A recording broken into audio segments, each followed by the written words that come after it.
বাঙালির শ্রেষ্ঠ উৎসব দুর্গাপুজোর আর মাত্র কয়েকটা দিন বাকি। শেষ মুহূর্তের প্রস্তুতি চলছে পুজো মণ্ডপগুলিতে।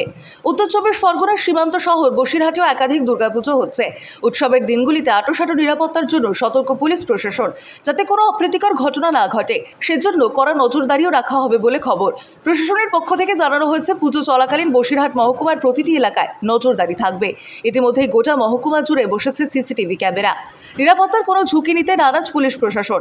পাশাপাশি বিএসএফ কর্তাদের সঙ্গে গুরুত্বপূর্ণ বৈঠক হয়েছে। সীমান্তবর্তী এলাকায় বিশেষ গাইডলাইন জারি করা হয়েছে।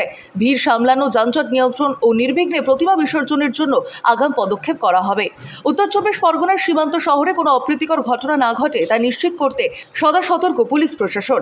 বসিরহাট পুলিশ জেলার ভারপ্রাপ্ত পুলিশ সুপার ডক্টর হোসেন মেহেদি রহমানের নেতৃত্বে মহকুমার শাসক আশিস কুমার, অতিরিক্ত পুলিশ সুপার পার্থ ঘোষ, বসিরহাট থানার আইসি রক্তিম বন্দ্যোপাধ্যায়, বসিরহাট পুরসভার চেয়ারম্যান অদিতি রায়চৌধুরী, টাকি পুরসভার চেয়ারম্যান সোমনাথ মুখোপাধ্যায়, সন্দেশখালীর বিধায়ক সুকুমার মাহাতো, মিনাখার বিধায়িকা উষারানী মণ্ডল এবং বসিরহাট দক্ষিণের বিধায়ক সপ্তর্ষি বন্দ্যোপাধ্যায় সহ একাধিক জনপ্রতিনিধি ও পুজো কমিটির কর্তার সঙ্গে বিশেষ বৈঠক করেন।